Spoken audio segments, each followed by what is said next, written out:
Donc nous nous retrouvons en fin d'après-midi, début de soirée dans Fort Chardon. Vous avez donc chacun vaqué à vos différentes activités de l'après-midi avec plus ou moins d'informations et vous vous dirigez, sauf erreur de ma part, vers la tour de l'Ordo Magica Tout à fait. où précédemment dans la journée, Loyo était passé et avait récupéré un certain nombre d'informations, mais il lui manquait, semble-t-il, on va dire, quelques éléments, notamment en rapport avec la chambre des rituels.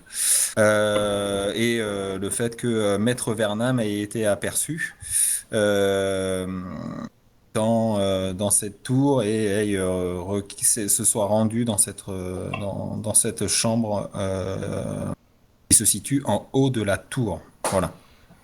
C'est un endroit globalement où de toute façon toutes les tours de l'Ordo Magica, Loyo, tu sais ça, c'est un endroit où sont conservés généralement les différents rituels en possession du chapitre, de la ville ou de la région concernés et où se trouvent aussi, on va dire, les registres les plus anciens et précieux. Donc voilà, d'où un accès relativement restreint. Finalement, il n'y a que les maîtres de chapitre qui peuvent s'y rendre ou des gens qui ont un passe-droit obtenu en bonne et due forme de leur part. Voilà. Ok. Bon, quand on est sur la route en approche de la tour, euh, Loyo, je te dis, là pour le coup, on va te laisser gérer la situation parce que voilà, moi je n'y connais strictement rien. Je me tourne vers Najra avec un air interrogateur. Toi, je suppose que c'est pareil, tu dois pas connaître grand chose. Bah non, écoute, je vois pas comment je peux contribuer. Et puis j'aurais bien une recommandation à vous faire. Vous touchez qu'avec les yeux, hein, vous mettez pas vos mains partout et vous faites attention à ce que vous faites et tout ira bien. Oui, enfin, tu nous prends Ah, pour des gros rustres. disons qu'on va dans un endroit où le savoir est conservé précieusement, il est fragile, il ne faut pas faire n'importe quoi, hein. Vous savez, c'est des livres, euh, c'est précieux, on les conserve enfin, ils doivent les conserver certainement depuis de nombreuses années, en fait moins de 20 ans, mais ils ont dû certainement faire le périple depuis les terres qu'on a dû fuir. Alors voilà quoi, vous Mhm. comprenez. Oui, oui, oui. Eh bien, allons-y. Suivez-moi, je Allons-y. vous montre. Très bien, ben moi je suis de manière assez discrète dans la rue. J'ai l'œil très affûté. Je regarde beaucoup autour de moi. Si on en croit la logique, normalement un meurtre devrait être perpétré aujourd'hui ou peut-être demain. Donc je suis très vigilant sur les va-et-vient des passants. Je suis assez observateur pendant tout le trajet jusqu'à la chambre des secrets. Moi, c'est surtout les toits qui m'intéressent, puisque apparemment, celui qui a fait ça est plutôt agile à se déplacer sur les hauteurs. Donc, moi, j'ai plutôt tendance à acheter un œil au niveau des toits, même si je passe pas, je fais pas tout le chemin avec le nez en l'air et les yeux rivés sur les hauteurs, mais voilà, je peux pas m'empêcher de temps en temps de jeter un petit coup d'œil. Très bien. Rien de probant dans ton observation, si ce n'est que la ville semble évoluer au même rythme que les jours précédents. Il n'y a pas nécessairement de changement d'ambiance. Fort Chardon, comme je vous l'expliquais précédemment, est une ville qui s'est construite ces 10-15 dernières années et finalement, voilà, est une somme de petits bâtiments de 2, 3, 4 étages maximum, jamais plus, avec, voilà, effectivement, une vie assez fourni autour des places et puis qui a tendance à se calmer dès qu'on s'en éloigne. Donc vous faites votre petit chemin jusqu'à la tour de l'Ordo Magica. Pour ceux qui n'étaient pas venus avec l'Oyo, donc vous apercevez cette fameuse tour de l'Ordo Magica, donc qui dénote par sa hauteur, puisque avec le fameux fanal qui se situe au nord, c'est le bâtiment le plus grand de Fort Chardon, enfin le plus élevé, pardon. Et donc, comme je l'indiquais également, c'est un bâtiment avec qui est situé sur une petite parcelle entourée d'un mur de pierre. Avec ce mur de pierre a la particularité d'abriter une multitude de petites plantes aussi étranges les unes que les autres. Et qui sont ramenées directement de Davocar, donc ça donne un petit côté exotique et assez perturbant au final autour de la tour. Voilà. Vous avez une guérite qui se situe en entrée d'un petit portail qui donne accès ensuite à la tour et il faudra nécessairement passer par là si vous voulez aller plus loin. Voilà. Eh bien, je vais voir le maître de guérite, Sir Godald. Je lui remets la bouteille de vin promise, Pour plutôt dans laquelle il te l'après-midi. remercie. Donc, il sait reconnaître la parole tenue.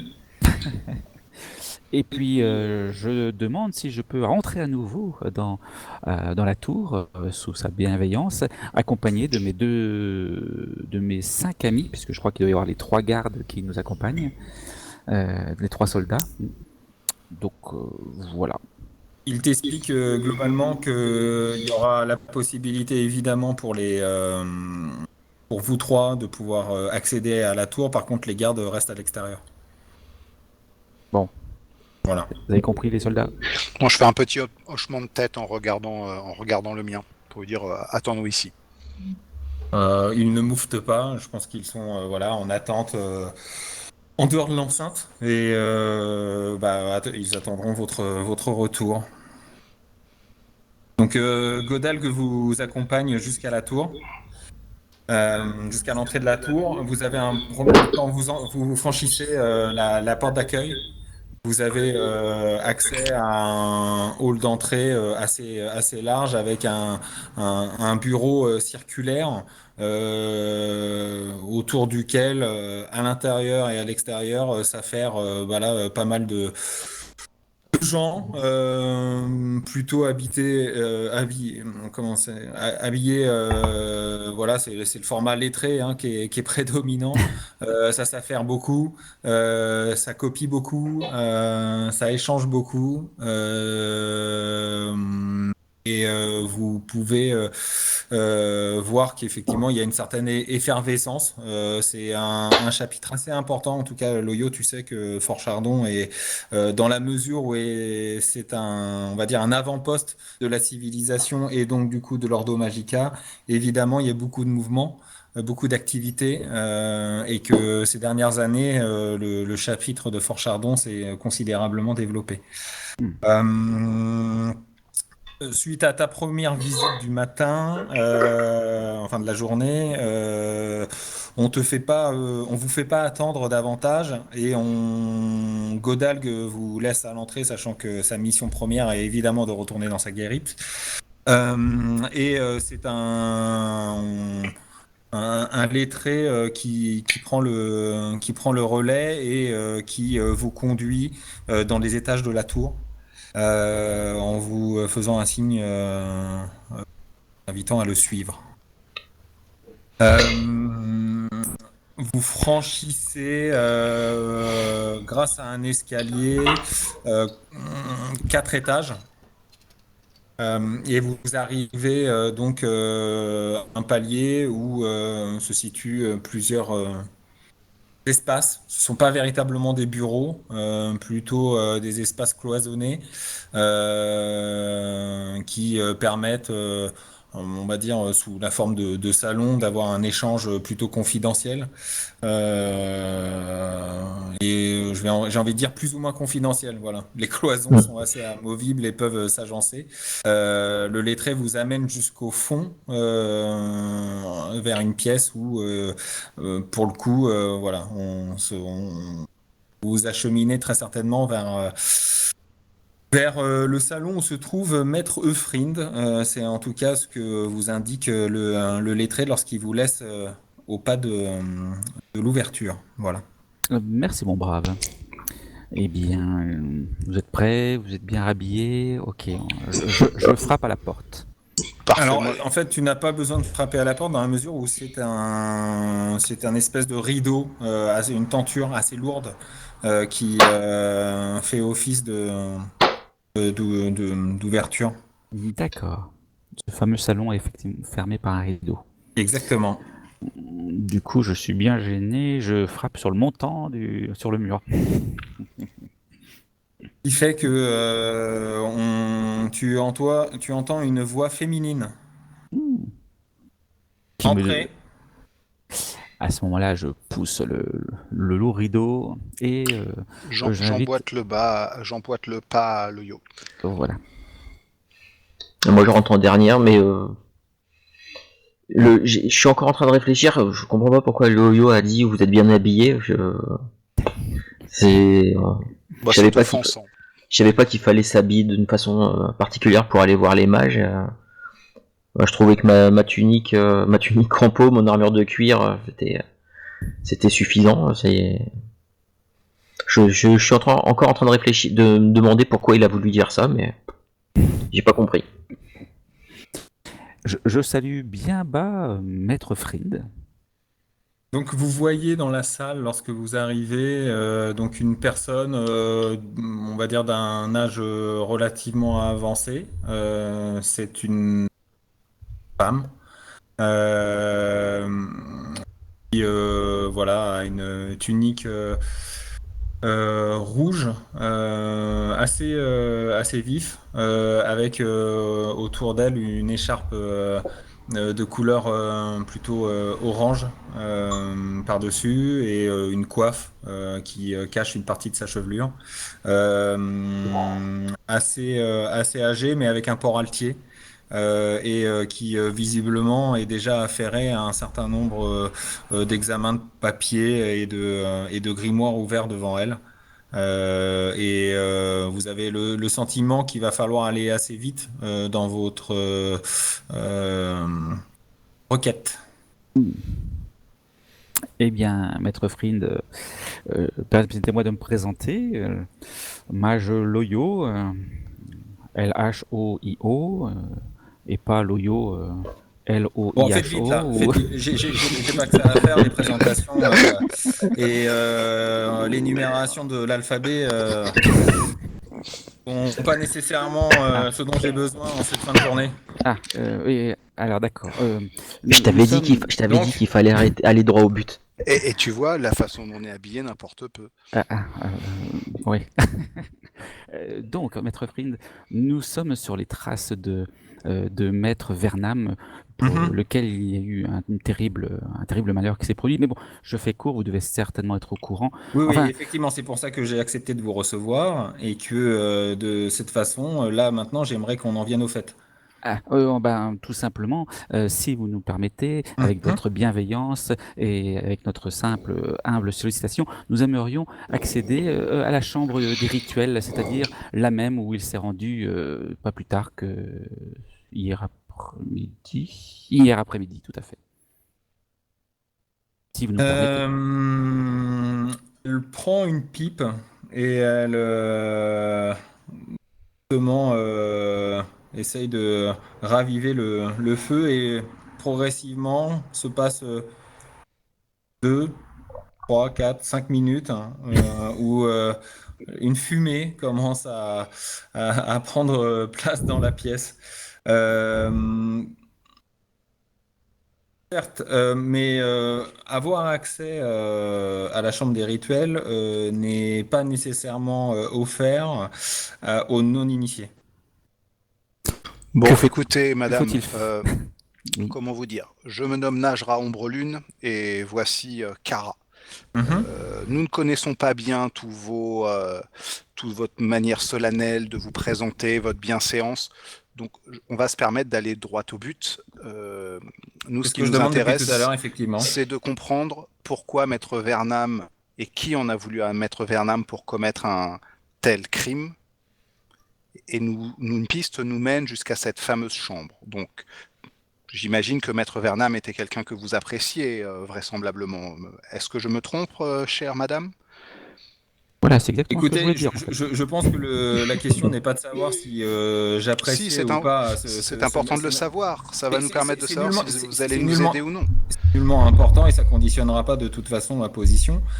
À savoir qu'effectivement, à partir du moment où un maître associé au chapitre a été victime d'une de ce que l'on appelle, si j'ai bien compris, cet écorcheur, mon sujet n'est pas nécessairement de donner accès ou de pas donner accès. Je veux juste bien comprendre qui vous êtes et à quelles informations je peux décemment vous donner droit. Alors Voilà.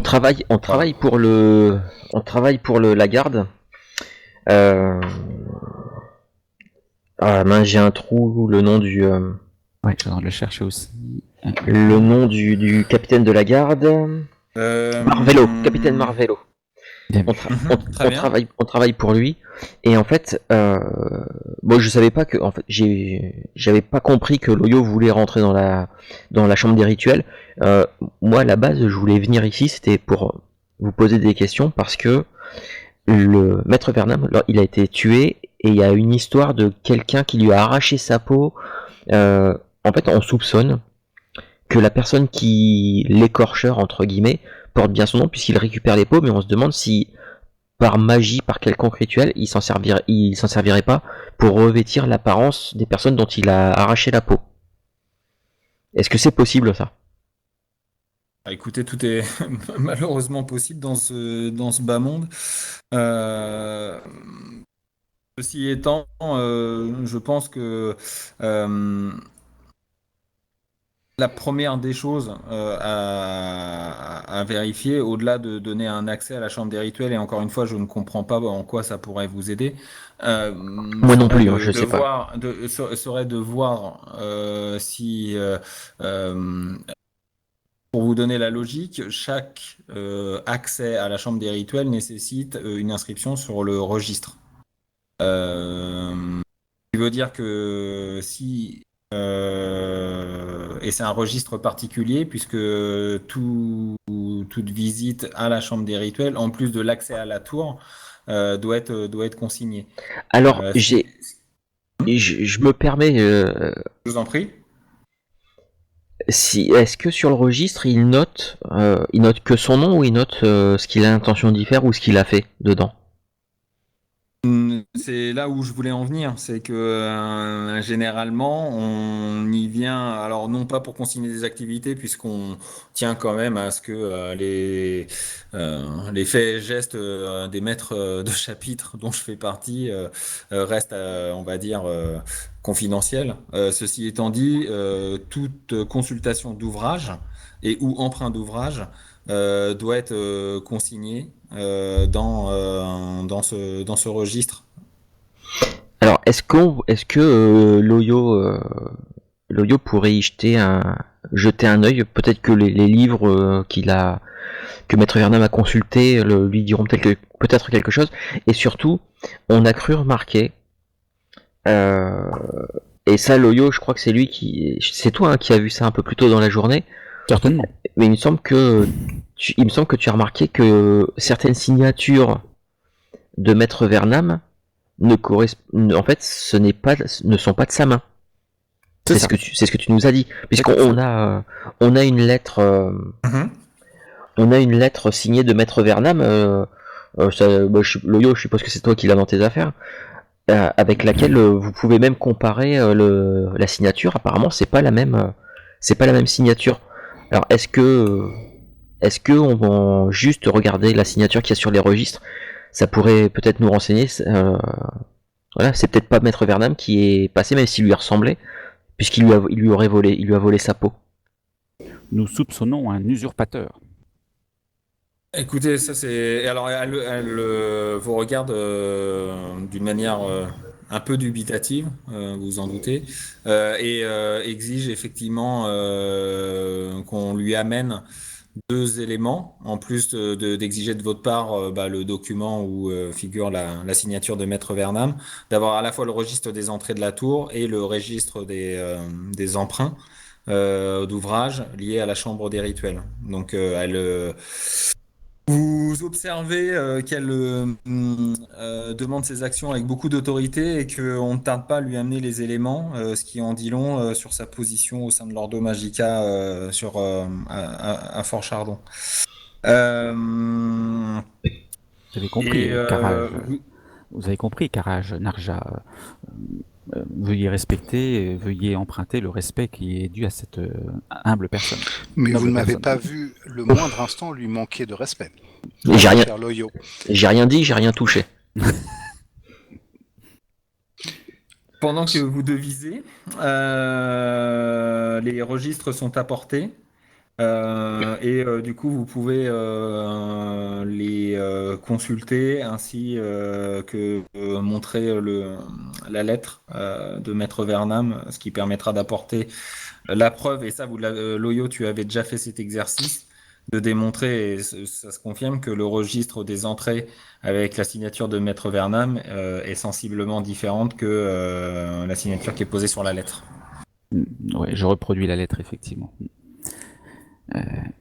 Et après lui avoir bien démontré ceci, on consulte le registre des emprunts. Exactement. Et sans grande surprise, vous apercevez également que la signature, le nom de Maître Vernam est déjà inscrit sur ce registre. Et qu'il y a bien également la consultation d'un titre. Il y a le titre d'un ouvrage qui est aussi adossé en face du nom de Maître Vernam. Quel est cet ouvrage? Le titre vous dit pas grand-chose, enfin te dit pas grand-chose, si ce n'est que après échange avec Maître Frind, il sait simplement que l'information importante dans cet ouvrage est en relation avec un rituel qui s'appelle rupture du lien. Voilà. Et que ce rituel, en passant un peu les détails, permettrait de briser n'importe quel lien mystique sur des individus ou des objets. Et aussi, alors ça c'est un peu moins sûr, mais Frind te le dit également, de contrer les effets éventuel d'un rituel dont une personne serait la cible, voilà, ou un objet serait la cible, voilà. Ça permet en fait de casser un lien mystique ou on va dire ou un effet un petit peu pervers, une malédiction ou quelque chose qui permettrait de lier une personne à un objet ou deux personnes ensemble, etc. Voilà. Dites-moi, Loyo, si vous remontez un peu plus dans le temps, vous pouvez voir quels sont les derniers ouvrages que Maître Vernam a consultés, même ne serait-ce que ces 15 derniers jours? Mais oui, c'est tout simple. Regardez, il suffit de tourner les pages, de remonter les colonnes, ce que je fais. Ah, je crois voir Maître Vernam, là. Tes yeux te jouent des tours puisqu'il n'y a aucune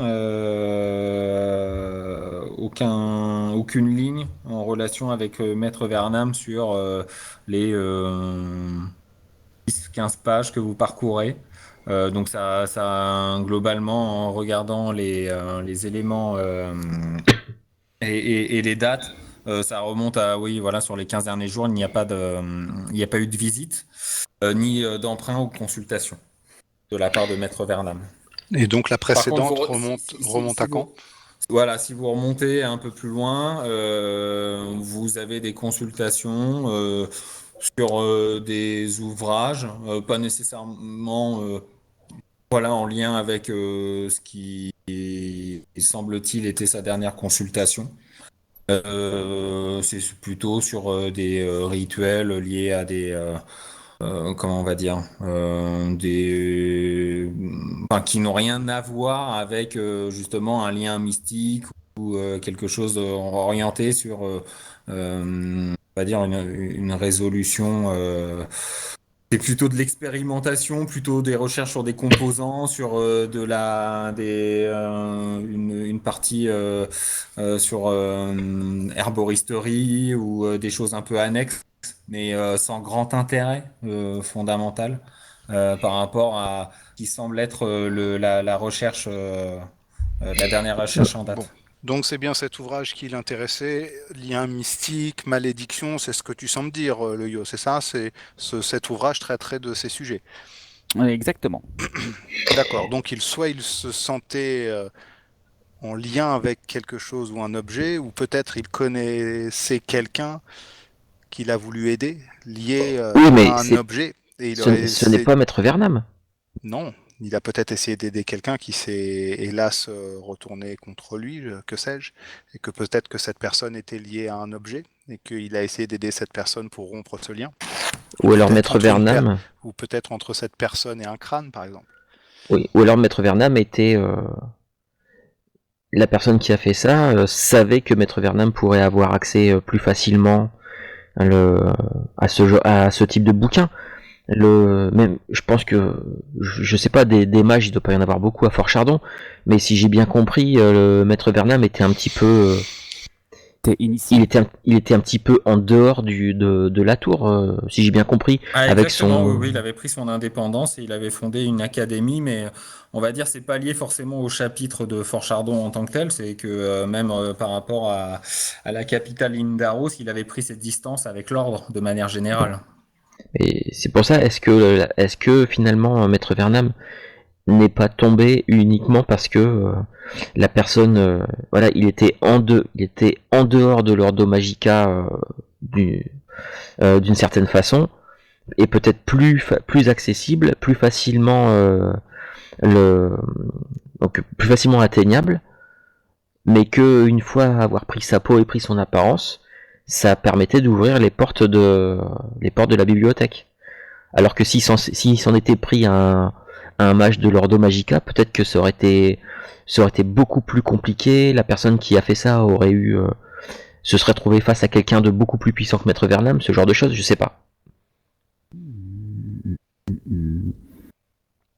Ces hypothèses laissent à réfléchir. Moi j'ai une autre question, maître, maître ou maîtresse Frind. Maître. Maître. Je vous conseille maintenant de faire vite puisque vous comprendrez que j'ai évidemment d'autres choses à faire, même si j'entends pouvoir aider si besoin est. Alors, j'ai une dernière question.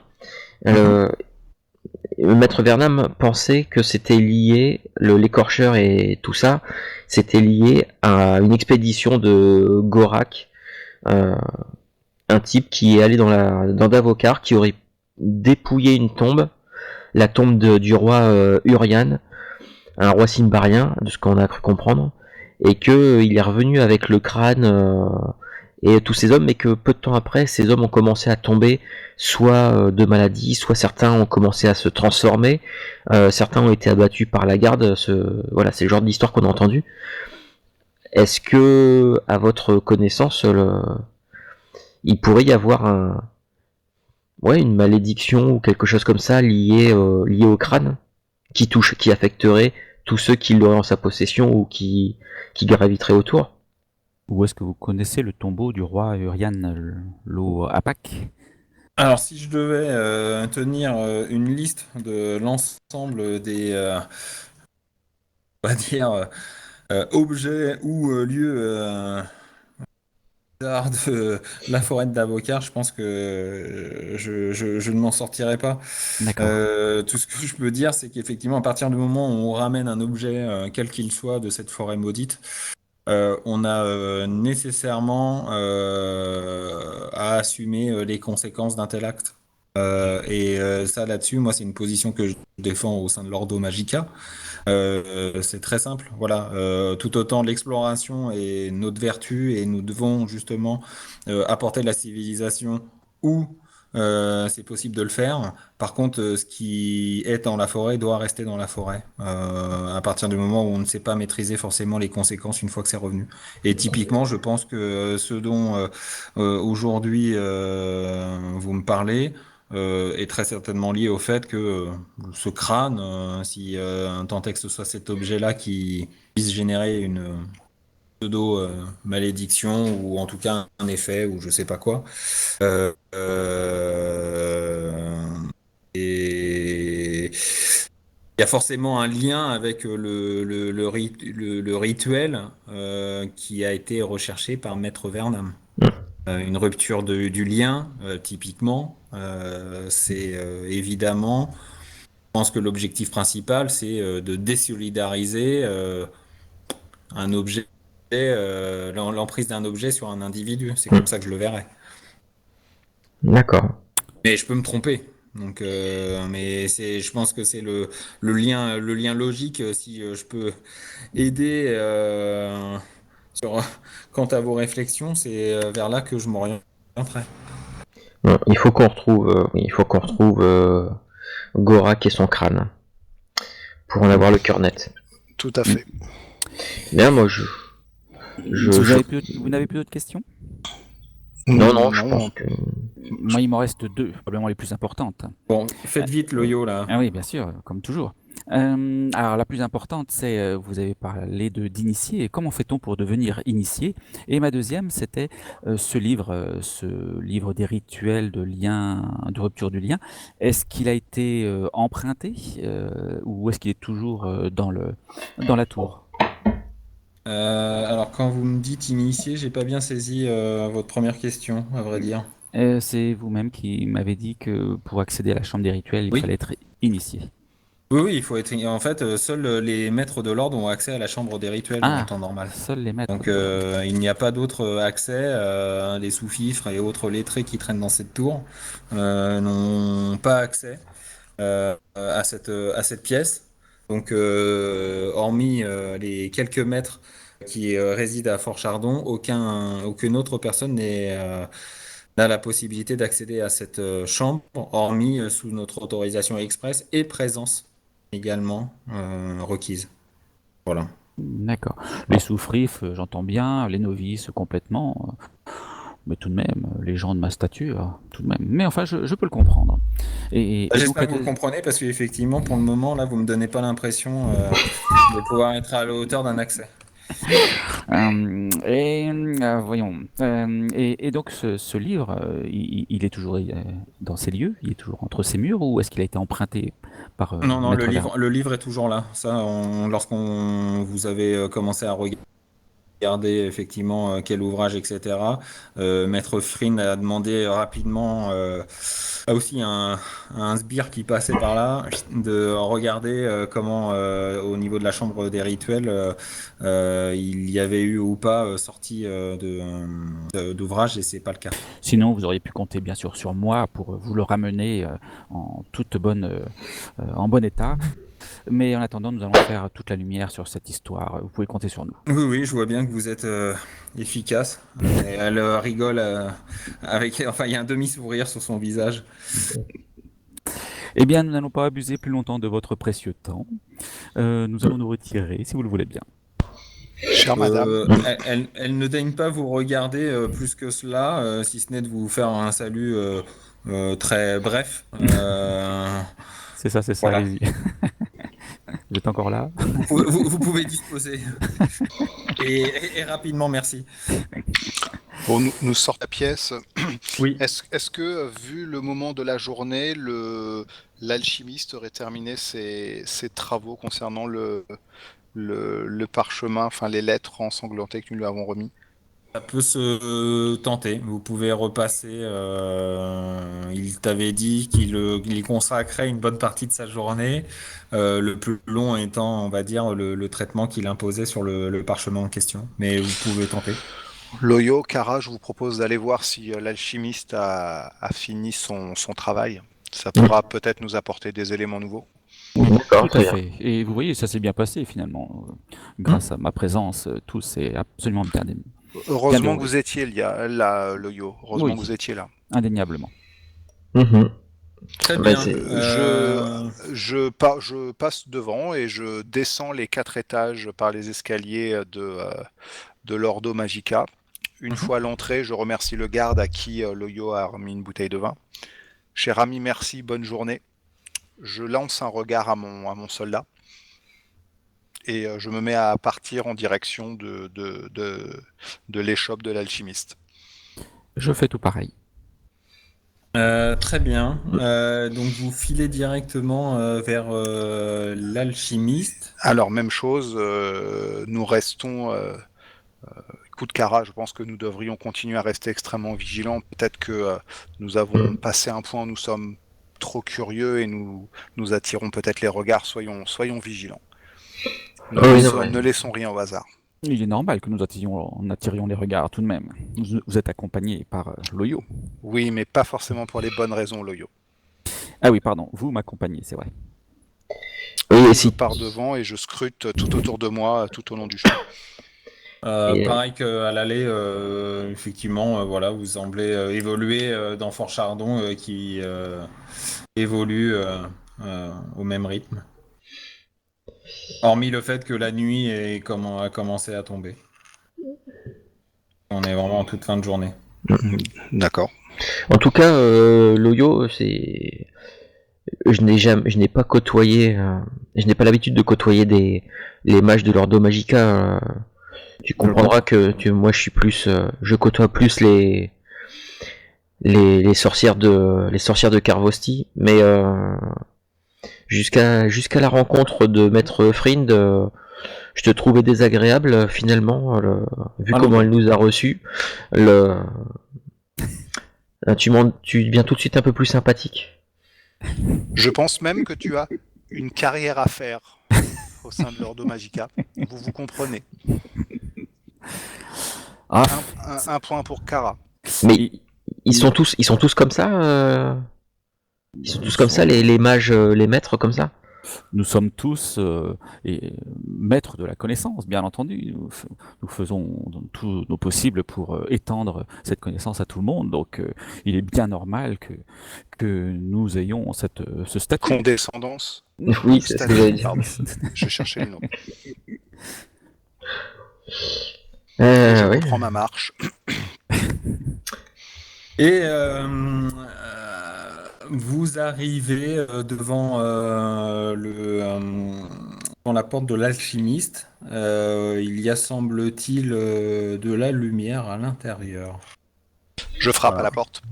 Toc, toc, toc. On te répond rapidement et du coup tu viens, vous apercevez, en tout cas tu aperçois donc Urfonce qui était donc le nom de l'alchimiste que tu avais vu plus tôt dans la journée, qui t'accueille de manière assez satisfaite puisqu'il a réussi à rattraper le document, le parchemin. Donc il Bravo. vous donne une copie très rapidement, ce que je m'apprête à partager avec vous. Je lui serre la main très vigoureusement en le fixant dans les yeux. Merci, c'est un très bon travail. Laissez-moi vous applaudir. Il comprend pas bien pourquoi il y a un Olibrius qui est en train d'applaudir dans son Oh, échoppe. je mais, manque à tous mes... Quel manquement. Je te présente Kara. Une très fervente... Eh ben oui, hein. Forcément, c'est jubilatoire. Je te présente Kara, une très très grande guerrière. De quel clan d'ailleurs, Kara, rappelle-moi? En fait, j'étais en train de regarder. J'ai pas fait attention à ce que tu disais. J'étais juste en train de regarder peut-être la lettre que l'alchimiste a encore dans la main. Je sais pas si tu l'as déjà donné ou quoi, Ah, mais elle est dans ma main. Voilà, elle est dans la main déjà, mais il l'a donnée à celui qui l'a vu aujourd'hui. sachant qu'effectivement, il regarde de manière un peu plus, on va dire, apeurée Kara. Par contre, lorsqu'il tourne les yeux vers Loyo, il a un regard plutôt amusé en indiquant, bah, vous êtes venu aussi avec votre troubadour. Non, Troubadour. ce n'est point un troubadour, c'est Loyo, un fervent quoi d'ailleurs, Loyo. Je Une t'en prie, éminence. présente-toi. C'est une éminence, il a dit. Tout à fait, je me nomme Loyo. Loyo, L-H-O-I-O, et non pas Loyo avec un L-O-I-O-H-O, ni même Loyo avec L-O-H-I-O. Tout Vous voyez, je simplement, me trompe pas, il est en train de C'est une déclamer une chanson. poésie. Tout à fait. Il déclame. mais écoutez, bon, voyons cette lettre. Oui, tout à fait. Donc, Najra, tu as cette lettre qui... Donc je déroule le parchemin, exactement. je l'ouvre en grand devant moi, approchez-vous. Et nous nous mettons à lire tous ensemble la lettre. Vous savez lire? Non, mais vous pouvez lire à haute voix, Loyo, je vous en prie. Ah, bien, bien, fort bien. Cher maître Noire Nuit. Juste une petite question, vous lisez alors qu'il y a Urfonce dans la pièce ou Non, on va peut-être De toute façon, le laisser. en la décryptant et en la nettoyant, je pense qu'Urfonce a dû la lire au moins 7 ou 8 fois. Oui, mais Parce il a qu'il a peut-être passé des heures sur sa lettre. il a C'est peut-être juste une pas que ça à faire. Il a peut-être pas que ça à faire Ah. de nous Je crois que écouter lire. c'était Puis- en termes de confidentialité. Et Non. tu l'as déjà payé? Oh. Merci Urfonce, bonne journée à vous. Non, il sera dédommagé par la garde, quoi qu'il arrive. C'est ce Ah. qu'il semble vous dire. Impeccable. Voilà. Bon, bah, Aussi- c'est malin dehors maintenant, je vais pas lire ça dehors. Allons au café, enfin à la taverne. Au salon de Simbarum. Ouh, il y a une trotte jusqu'à là-bas, allons-y. Mais de toute façon, c'est là où on voulait aller pour essayer de trouver la pute de Gorak. Donc, C'est une affaire qui roule. Voilà. Enfin, qui marche, qui trotte. Donc on se rend à la place du Crapaud, et plus précisément à la taverne de divertissement, les salons de Simbarum. Très bien. Alors, vous allez au salon de Simbarum? oui. Là, pour le coup, les salons de Simbarum, et ça, c'est une information que vous avez réussi à glaner, les salons de Simbarum, et c'est pas nécessairement une auberge, on va dire, au sens traditionnel du terme. Ce qui veut dire que pour des questions de confidentialité et ou de se regrouper dans un endroit, c'est pas the place to be.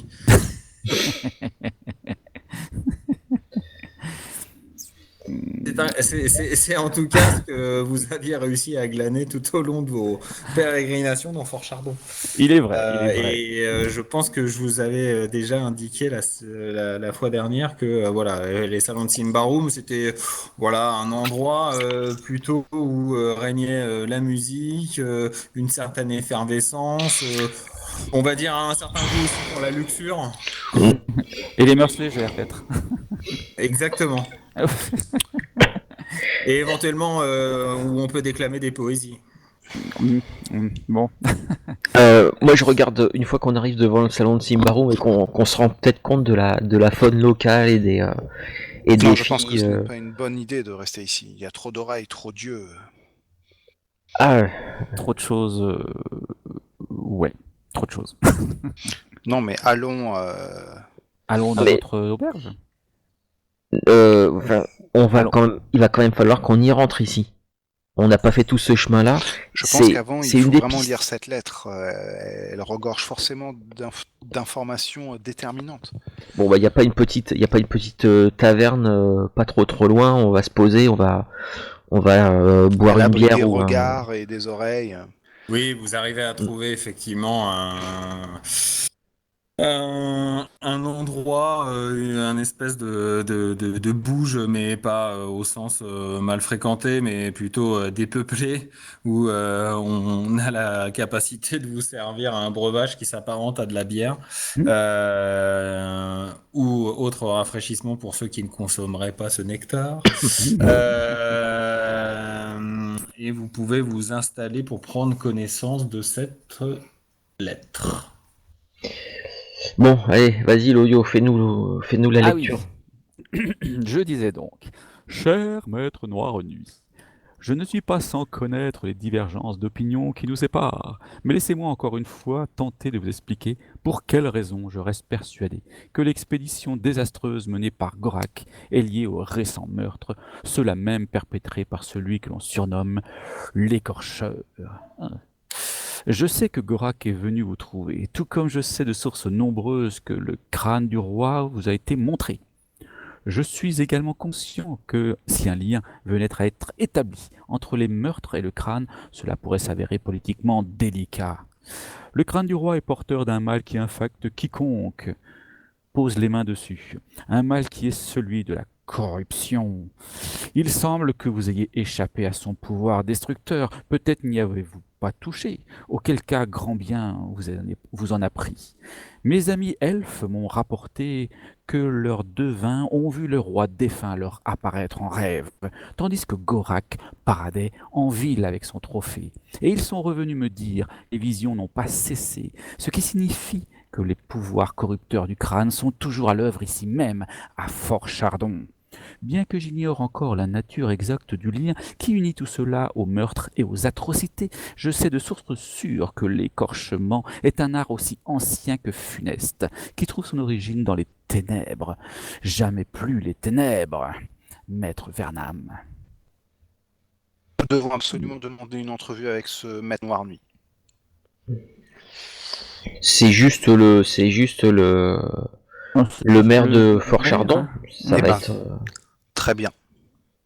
Bon, peut-être qu'avec Allons-y, cette de ce lettre-là, pas. ça aura peut-être un petit peu de poids. Par contre, j'ai pas compris. Nos premières théories n'étaient pas... Ah, vous m'entendez? Oui. Ouais. Ok, Oui. parce que moi je vous entendais plus. C'est ce qu'écrit Maître Vernam à Maître Noir Nuit conforte certaines théories qui étaient les nôtres, dont ce lien entre cet objet et, Ouais. et Gorak. Est-ce que Maître Vernam c'est tout ça parce qu'il a lui-même été en contact avec le crâne? Et c'est pour cette raison qu'il a été chercher le livre, pour peut-être briser le lien qui l'unissait, ou est-ce qu'il a voulu aider Gorak, comme nous le disions tout à l'heure? Tout ça S'il a eu le besoin d'informer Maître Noir Nuit, c'est que Maître Noir Nuit doit être au courant de certaines choses. De toute façon, il faut absolument qu'on retrouve le crâne.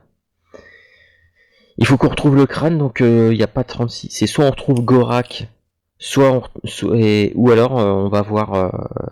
Effectivement, on va voir Maître Noir Nuit. Là, comme ça, je vois plus. Je vois que ces deux possibilités-là. Par contre, Loyo, j'ai pas compris. C'est pourquoi. C'est en Ambria, c'est que vous lisez votre lettre, vos lettres et votre courrier, vous le lisez comme ça avec un ton.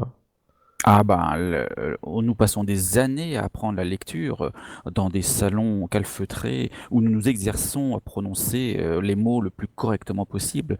Leur substantifique moelle doit être révélé. Ça sert à ça, les parchemins, l'encre et les plumes, voyez-vous. Je le regarde quelques User secondes. disconnected from your channel. Ah, qu'est-ce qu'on a perdu? On a perdu. Ah bah on a perdu Seb. Ah, tiens. On a perdu Seb. Ouais. On va juste attendre qu'il revienne. Ouais, tout à fait.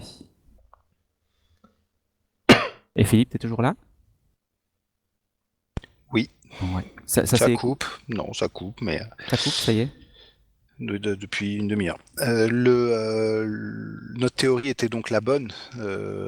Gorak et ce crâne ont bien un lien, et donc Gorak est très certainement l'écorcheur. Même à coup sûr, il est corrompu par cet objet, ce crâne du roi. Ouais. Mais où est-il? Comment pouvons-nous le trouver? là est toute la délicatesse de cette affaire. Si Maître Noir Nuit l'a reçu, User joined your channel. si Maître Noir Nuit l'a reçu, c'est certainement que ils doivent bien se connaître. Lui, Je il aura pense. peut-être une idée. Donc, et sur ce, moi, je liquide ma chopine d'hydromel, je la claque sur la table, je me lève et je vous dis bon allez, on va chez Maître Noir Nuit. Ouais.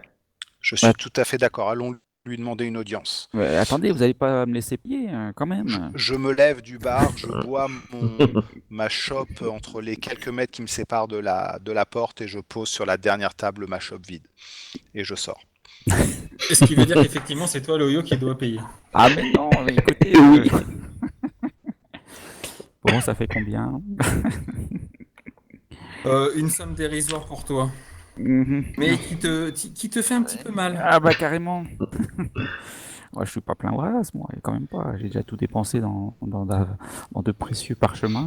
Cara, il a pas l'air de manier l'ouverture de sa bourse avec autant de dextérité qu'il manie les mots. Hein. Oui. L'ouverture de sa bouche. Avec l'ouverture de sa bouche, tout à fait. Et surtout la maîtrise de l'alphabet. Mais, Bon, bah, je donne les pièces qui vont bien. Et puis, je rejoins mes amis qui sont certainement en avance sur moi et qui m'ont pas attendu. Ah, si, on est un peu plus loin. Sur le perron. En plus, ils m'attendent. Ils m'attendent. Merci Loyo pour ce délicieux breuvage. Oui, je le noterai aussi sur mon livre de comptabilité. Ah, donc ça ne venait pas du cœur, ça venait de la raison. Très bien. Je ferai mes comptes aussi le moment venu et je me mets à marcher. sur la base de ces petits échanges aller-retour, etc., on est maintenant en début de soirée. Ce qui veut dire que, hormis le fait que vous pouvez toujours aller toquer à la résidence de Maître Noir Nuit, il est probable aussi que vous n'obtiendrez pas audience ce soir. Allons donc, À vous quel de voir. meilleur moment que la nuit pour aller rencontrer le maître de ces lieux. Tout à fait. Je suis tout à fait d'accord. Nous nous approchons à l'entrée de sa résidence. Il va vous prendre un tout petit peu de temps. Mais vous arrivez effectivement donc la résidence de Maître Noir Nuit se situe au sud-ouest de la ville et il y a une enceinte qui est autrement plus conséquente que celle de la tour de l'Ordo Magica, puisqu'il s'agit quasiment d'un mini-fort avec 5 tours et un portail assez massif devant lequel sont postés quelques, on va dire, 4-5 gardes. Je m'approche près des 5 gardes. Bonsoir messieurs. Bonsoir. Je me nomme Najra et j'aimerais demander une audience auprès de Maître Noir Nuit, s'il vous plaît. Et j'attends, tapant du pied, comme si j'étais impatient. Oui, sauf que le temps des réceptions est maintenant terminé. Et si vous avez une requête à déposer, il faudra passer par une voie administrative et non pas vous arriver comme ça à une heure aussi tardive de la journée. Est-ce que vous pouvez juste lui faire parvenir un message qui est de la plus haute importance, s'il vous plaît? Avez-vous ce pouvoir? J'ai au moins cette capacité. On va pas parler de Dites-lui pouvoir. que nous venons lui parler de Gorak et que nous savons des choses qui intéressaient à son sujet. Précisez-lui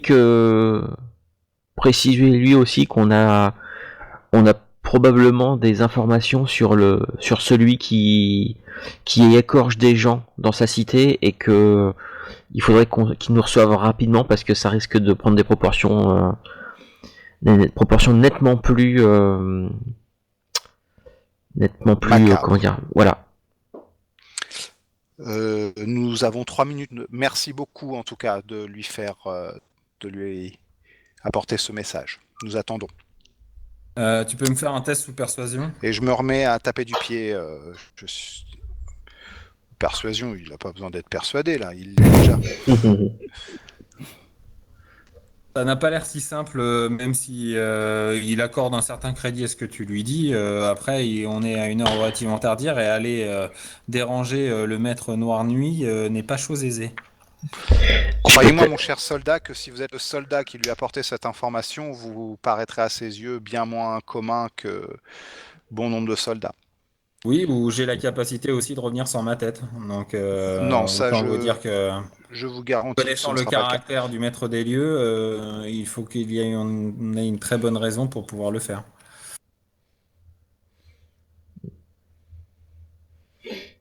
Tu le vois cependant hésiter un petit moment et finalement, après un petit conciliabule avec ses collègues, prendre une porte annexe au portail et disparaître derrière les murailles.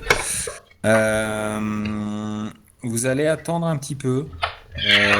On va dire un bon quart d'heure, 20 minutes. La nuit noire est maintenant tombée. Fort La noire Chardon. nuit. Exactement. Et vous voyez revenir un autre garde vous indiquant le suivre à l'intérieur de de la forteresse. Je lance un regard malicieux aux gardes qui assuraient la sécurité de l'entrée. Qui, entre nous soit dit, ont autre chose à faire que de te regarder. Peu importe. Mais tu gardes la satisfaction d'avoir effectivement eu gain de cause et voilà, en ton fort intérieur, c'est un satisfecit très agréable. Vous êtes donc invité à entrer et vous parcourez un parc arboré assez grand que l'on ne soupçonne pas évidemment lorsqu'on a les murailles en visuel.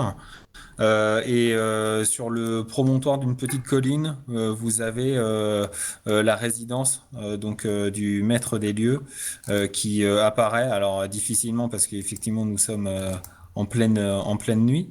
Ceci étant, voilà, vous vous rendez compte également aussi du certain confort, pour pas dire plus, dans lequel vit notre ami là si fort Noir Nuit.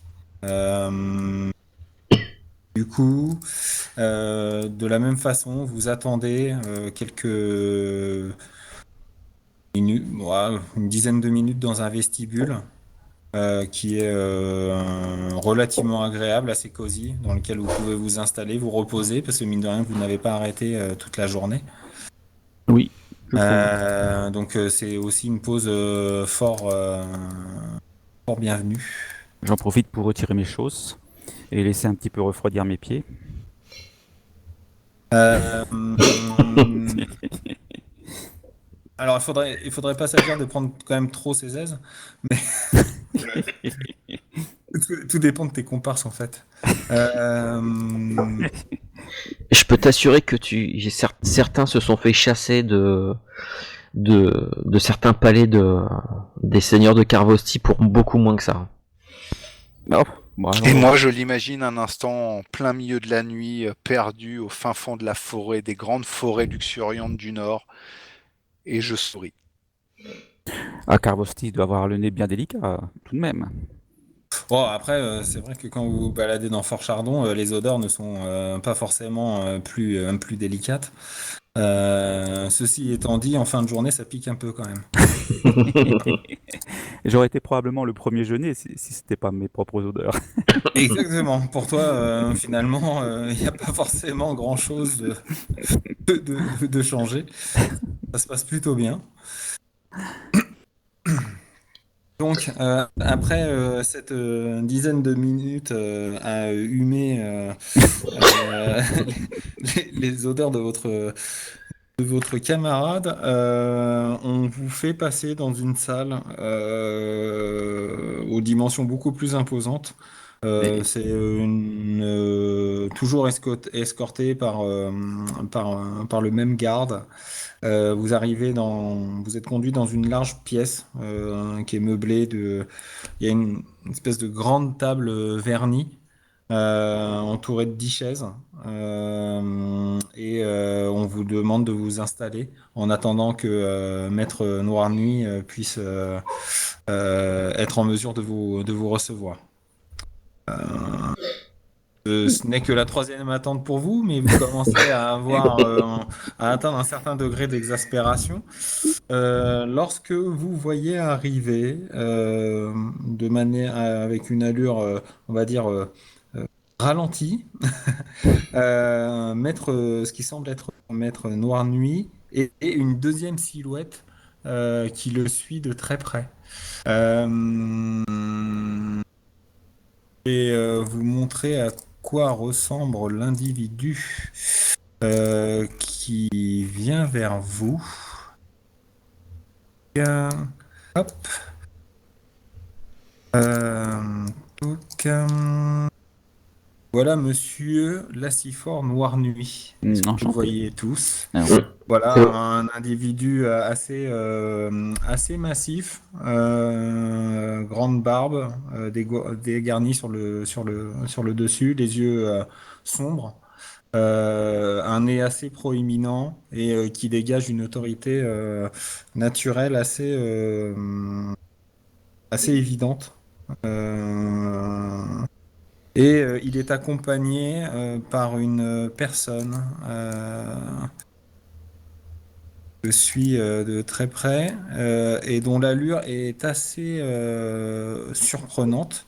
Alors surprenante, hormis pour toi, Cara, qui a l'habitude de voir euh, ce genre on va dire, d'accoutrement, Mhm. puisqu'il s'agit d'une sorcière barbare qui répond au doux nom de Yagaba et qui globalement, pour ce que vous en savez de l'histoire de la Cifor Noire Nuit, l'a toujours accompagné dans ses pérégrinations, a été à ses côtés lors de la fondation de Fort Chardon et on ne sait pas très bien quels sont les liens qui unissent la Cifor Noire Nuit et cette sorcière. Voilà, on sait que lorsque la Cifor Noire Nuit est quelque part dans une pièce, la sorcière Yagaba est généralement pas très loin. Voilà. Voilà, s'il le faut, D'accord. je le rappelle au bon souvenir de mes compagnons. Maître Noir Nuit, nous sommes très heureux que vous ayez accédé à notre requête et ayez accepté de nous recevoir. Je me nomme Najra Ombre Lune et voici Kara. Je te laisse te présenter, Kara. Moi, je suis Kara du clan Odayova. Et je salue Maître Noir Nuit de façon normalement et je fais signe aussi. Là, par contre, je fais peut-être un truc un peu plus, on va dire un peu plus barbare, un salut, un truc de chez nous envers le Yagaba. Qu'elle te rend immédiatement. Yagaba va très rapidement se placer en retrait une fois que, on va dire, les présentations d'usage sont expédiées. Continue d'avoir un regard. Je ne saurais pas dire s'il est attentionné ou méfiant. Mais en tout cas, vous sentez que son regard se fixe souvent sur Kara. Et moi, je me mets debout, je me nomme Loyo. Vous voyez, Euh, j'ai fait simple cette fois-ci. Parfait. Bah, là, il s'en doute pas, la Cifor Noir Nuit. Mais effectivement, je Non, je dis pense ça à que l'adresse s'il de le mes savait, compagnons. il te remercierait. Écoutez, Maître Noir Nuit, il nous paraissait, même si notre attitude a été un peu cavalière, il nous paraissait vraiment important de vous rencontrer dès ce soir. En fait, c'est un destin fort étrange qui nous a liés tous les trois. Et a priori, euh, notre réunion est issue d'un rêve ou d'un fort pressentiment de la part de Maître Vernam, qui se savait peut-être condamné, qui nous a laissé un ensemble de documents post-mortem, car il croit en nous et pense que nous pouvons peut-être faire la lumière sur tout ce qui se passe et sur tous les méfaits, ce voile macabre qui plane sur Fort Chardon et qui est dû à l'écorcheur. Voilà. Nous avons reçu nous avons assisté à la scène de crime de Maître Vernam. Nous avons collecté un ensemble d'éléments et nous collaborons avec les forces de l'ordre de la ville afin de faire la lumière sur cette affaire. Et nous avons compris en déchiffrant une lettre rédigée de la main même de Maître Vernam que vous étiez au courant de certaines choses concernant Gorak et le crâne du roi. Et il nous paraissait important que nous en discutions afin que nous évitions qu'encore des meurtres soient perpétrés dans les minutes, dans les heures ou dans les jours qui arrivent. Nous avons en plus cru comprendre que ne pas démêler cette histoire rapidement pourrait causer des affres politiques. Et là, je lui lance un regard un peu appuyé. Et je pense qu'il est tout dans votre intérêt comme dans le nôtre de vite faire la lumière sur cette histoire. Tendez-nous la main, pouvez-nous nous aider et nous dire ce que nous pourrions peut-être nous faire part de certains éléments qui pourraient nous aider à avancer, même si nous en avons déjà pas mal, et peut-être qu'au fil de la conversation, nous allons vous livrer aussi des éléments intéressants. Et là, je marque un silence. Très bien, silence qui ne dure pas très longtemps puisque au-delà de l'aspect plutôt sévère de la personne, la Cipore Noire Nuit apparaît rapidement comme une personne assez chaleureuse et sympathique et il enquille rapidement sur lui ce qui le motive à vous recevoir. Euh, Effectivement, si j'ai pris la décision de vous recevoir à cette heure tardive, vous vous doutez bien que c'est parce que, d'une part, le destin de Maître Vernam m'importe et malheureusement, aujourd'hui, là où il se trouve, il est évidemment trop tard pour pouvoir réagir. Maintenant, il est vrai que les informations que vous mentionnez sont tout à fait correctes. À savoir qu'évidemment, vous imaginez bien que mon réseau d'informateurs en tout genre et également les forces la garde municipale qui me sont affiliées m'ont rapporté un certain nombre de faits en lien avec cette fameuse expédition emmenée par Gorak et les événements qui ont pu survenir à sa suite. Après, je ne sais pas si vous avez des questions particulières par rapport à cette expédition auxquelles je pourrais répondre. Oui, plusieurs. Qui a missionné Gorak? Est-ce que l'on connaissait la puissante et néfaste magie du crâne du roi avant qu'il parte? Qu'est-ce qui l'a motivé à aller le chercher? Est-ce que l'on connaît les pouvoirs magiques et la portée des pouvoirs de ce crâne? C'est toutes ces questions qui nous viennent à l'esprit.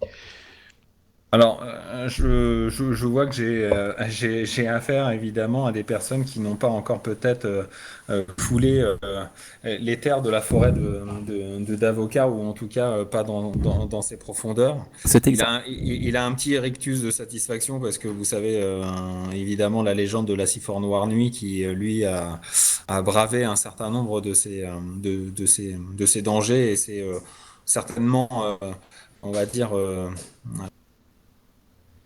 enfoncé au plus loin dans cette forêt. Ceci étant dit, si je devais passer mon temps à savoir qui motive et quels sont le but des expéditions qui se montent pour aller dans Davokar, j'y perdrais évidemment ma santé mentale. Euh, Ce qui est certain, c'est que je n'ai pu qu'assister au retour un soi-disant triomphant de l'expédition de ce Gorak, qui était accompagné d'Alahara,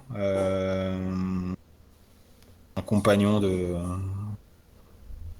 voyage, ou on va dire une compagnonne en l'occurrence, et qu'ils ont rapidement monté cette expédition qui est revenue avec un certain nombre de butins, de trésors en tout genre. De reliques. À vrai dire, en fait, je pense que je me souviens très bien d'un épisode où ils ont paradé au salon de Simbarum où j'étais moi-même présent. Euh, et cet individu, ce Gorak, je me souviens très bien, pas peu fier d'avoir rapporté le crâne d'un roi défunt. D'ailleurs, il ne l'a pas uniquement emmené qu'au salon de Simbarum, il l'a aussi exhibé un peu partout en ville. Je pense que c'était d'ailleurs quelque chose dont il se servait aussi pour effrayer les gens lorsque cela l'amusait. Certains même ont été jusqu'à dire qu'il parlait au crâne. J'ai jamais pris au sérieux ces allégations, mais pour vous dire que il ne se cachait nullement de ses actions.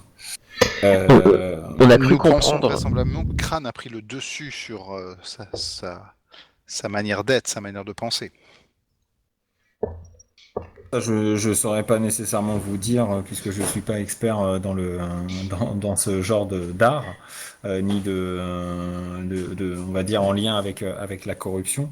Ce qui est certain, c'est que l'ensemble des membres de l'expédition, et je pense que vous avez également eu ces informations, ou sinon je vous l'apprends, mais ils se sont mis à disparaître les uns après les autres. Ils sont tombés comme des mouches. Certains ont été retrouvés morts, mais d'autres se sont volatilisés, ni plus ni moins, sans laisser de traces, dans Fort Chardon. Et Et, cette, euh, la- et la rumeur, en tout cas de ce que j'en sais, a même indiqué que des elfes avaient infiltré la ville, mais ça, je n'ai jamais eu confirmation. ça, on peut vous le confirmer, oui. Et sur On la peut. base de quoi vous pouvez le confirmer? Bah, tout simplement, il semblerait que Maître Vernam, la dernière personne qui l'a vu vivant, était une elfe. Une ou un elfe. Tenez, regardez cette chevalière. Tu lui donnes quoi, Vous dites mon la quoi? bague la bague, Oui, la chevalière, enfin la bague, oui, Ah pardon. oui, la bague de la fer? bague. En fer rouillé. Oui, Avec le donc ça symbole elfe. oui, et ça, il le reconnaît, cet anneau de fer. C'est évidemment en lien avec le pacte de fer. C'est pas ce qu'il vous indique comme information, c'est que c'est pas nécessairement porté par uniquement les elfes. Hmm. Le fait est que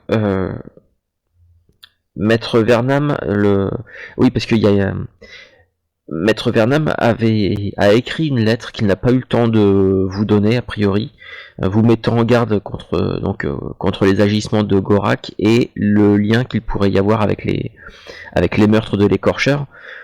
Le fait est que on se demande, il y a quelque chose, dans la série de meurtres de l'écorcheur, il y a des trucs bizarres.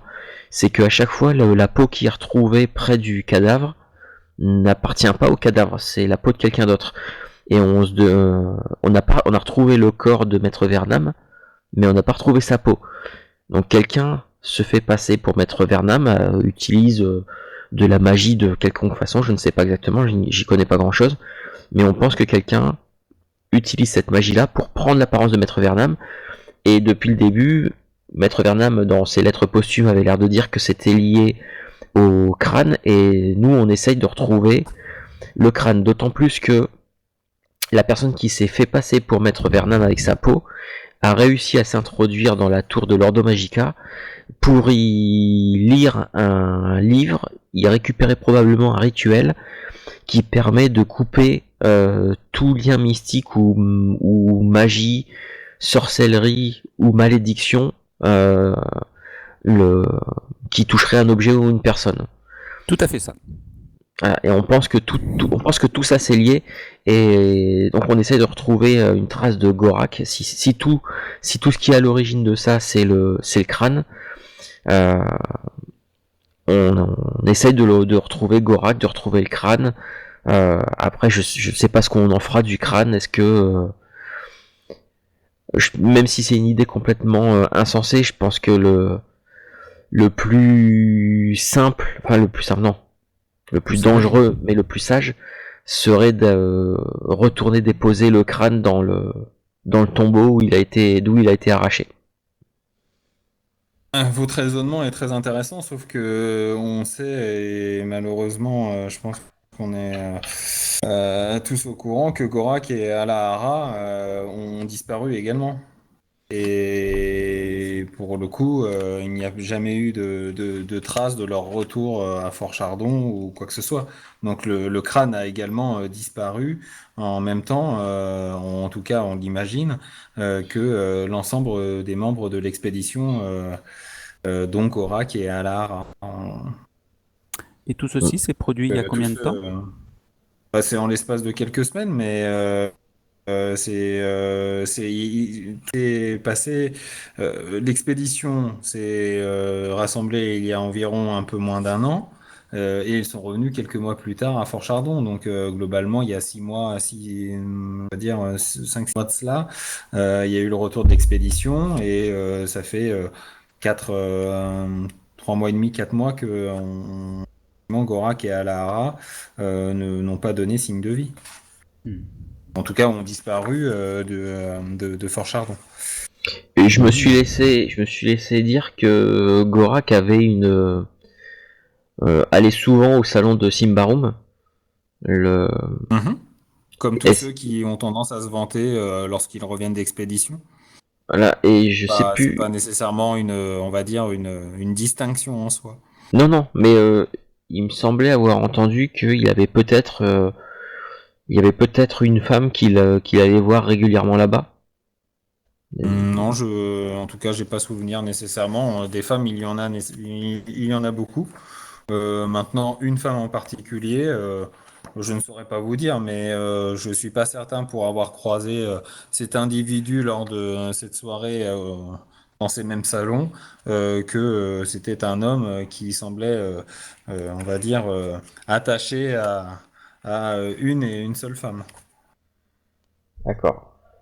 Mais encore une fois, je n'ai pas la vérité sur la nature des relations qu'ils pouvaient entretenir.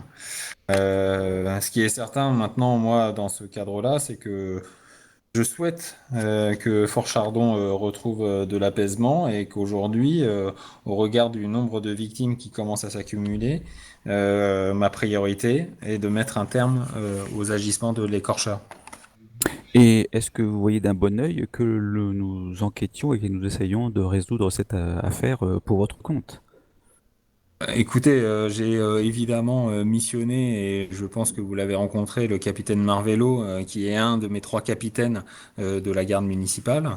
Il va sans dire que si vous apportez également un appui complémentaire, supplémentaire, je saurais aussi me montrer reconnaissant, voire généreux, si cette enquête visait à être résolu rapidement et avec une efficacité, on va dire, discrète. Sachant qu'évidemment, voilà, si la paix revient à Fort Chardon, le calme revient à Fort Chardon, mais aussi les affaires reprennent à Fort Chardon. Mm. Alors moi, j'ai pas tout compris après le mot généreux. En fait, ma raison s'est bloquée à partir du moment où il a prononcé ce mot-là.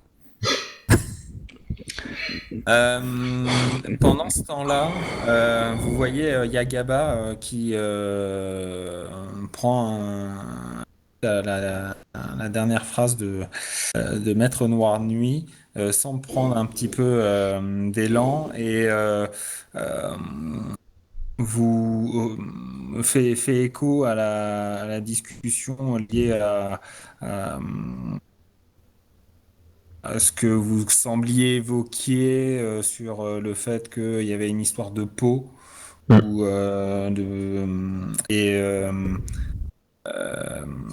sans être très claire dans l'interprétation de ce qu'elle vous explique, elle semble vous indiquer que grâce à alors c'est pas vraiment un rituel, mais en tout cas une pratique ancestrale, pas forcément rattachée à une magie, mais plutôt à de la corruption, hein, qui est, on va dire, la noirceur, on va dire, de, de, de la magie.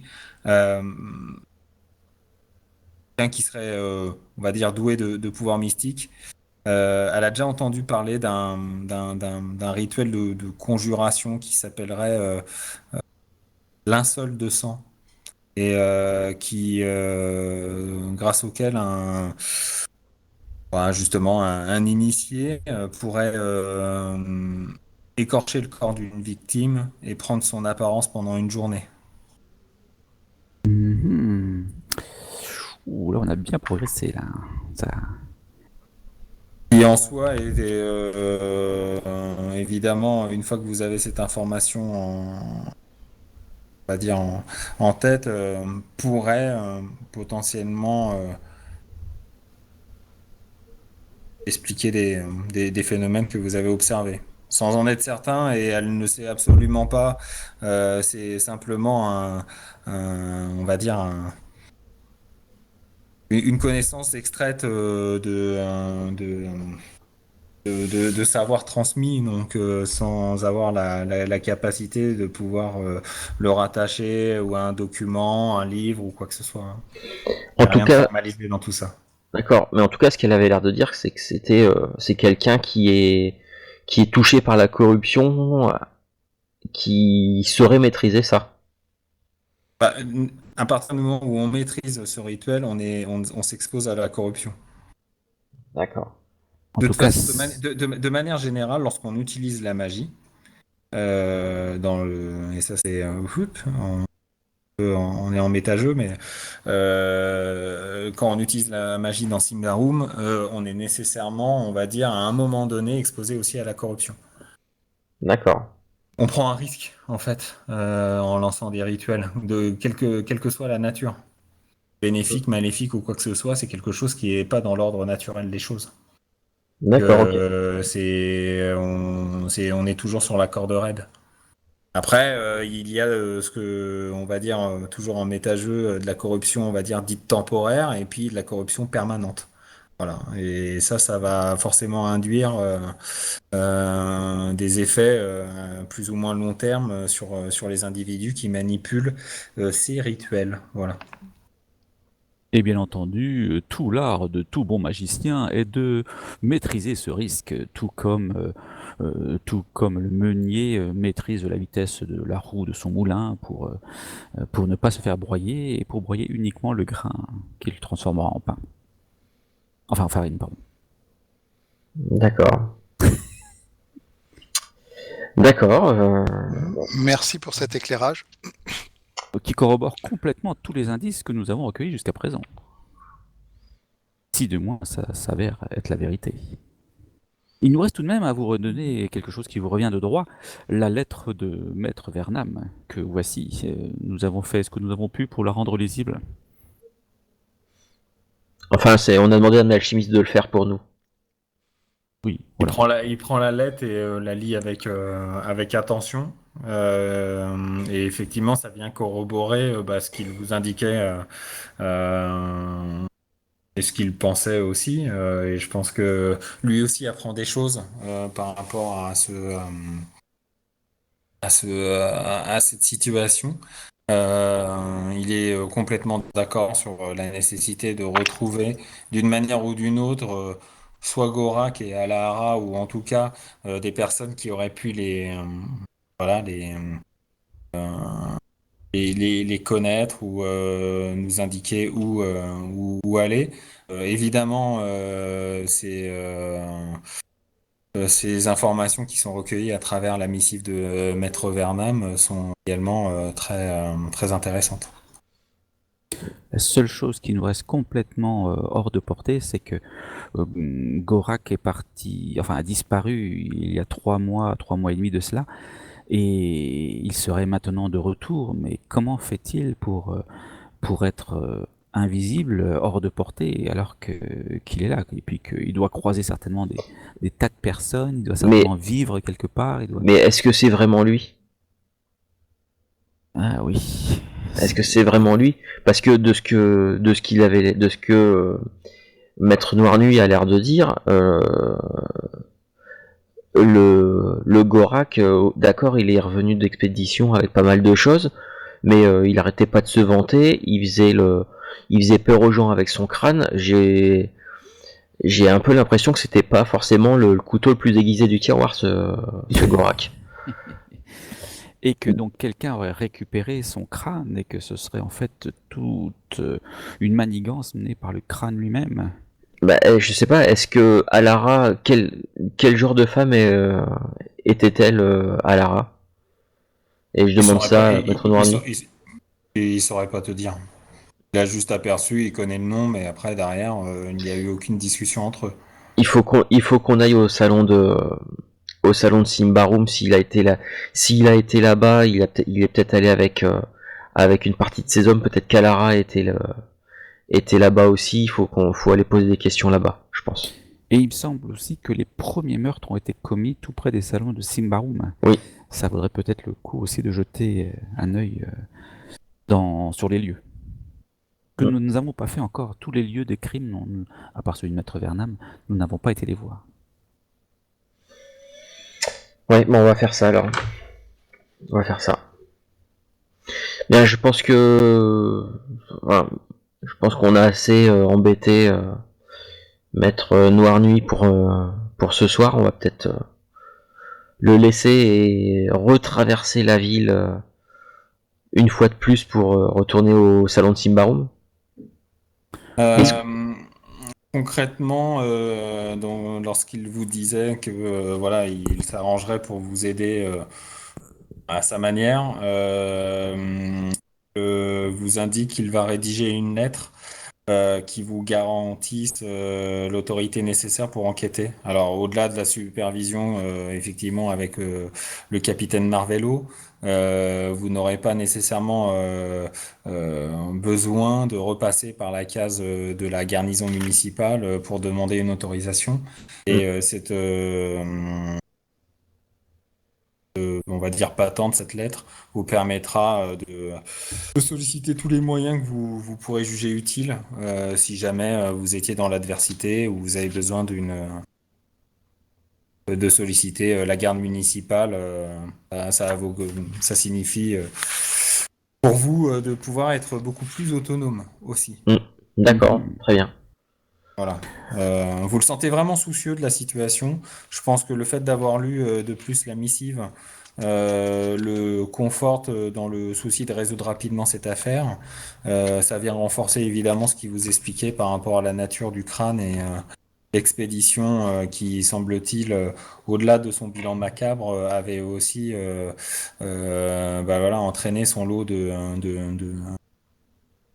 malheur. de malheur, d'atrocités, et que la résurgence des meurtres qui viennent de s'abattre sur sa cité le rend très perplexe et très inquiet en même temps. Chose importante qu'il vous indique, c'est que globalement, il avait pris évidemment les précautions, et lorsque le crâne lui avait été présenté, il ne l'avait lui-même pas touché. Lorsque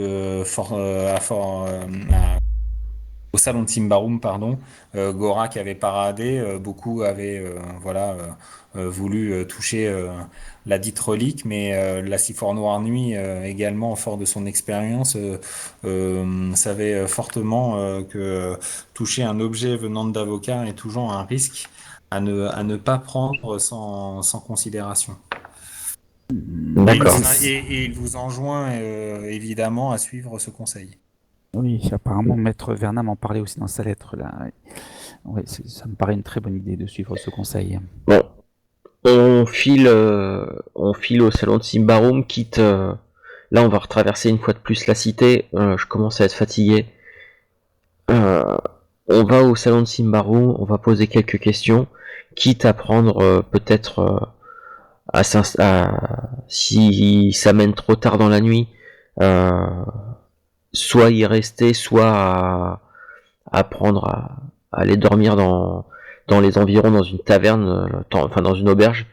Mais et demain matin, on va s'équiper des gants de cuir, des trucs comme ça pour le cas où.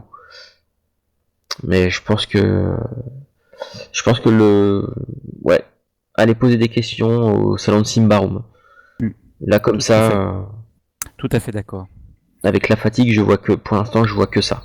Oui, fatigue, mais nous avons raison on va dire de continuer parce que je pense que le meurtrier, l'écorcheur, ouais, tout à fait, nagera, le temps joue contre nous. Ouais. Exactement. Seigneur Lassifort, très généreux Seigneur, bien le bonsoir, et nous vous tenons au courant. Très bien, vous prenez congé du coup de la Cifor Noire Nuit. Vous attendez un petit peu le temps que, enfin en tout cas, il vous demande à quel endroit vous résidez afin de vous faire porter la missive, vous donnant voilà autorité sur sur la garde municipale ou en tout cas toute personne dépendant de lui-même Comme chez pour Brassin. vous aider. Chez Voilà. Brassin, ouais. Très bien. Donc il prend note et il s'engage à vous faire parvenir la lettre dès demain matin, première heure. D'accord, très bien, merci. Vous repartez par là où vous êtes venu.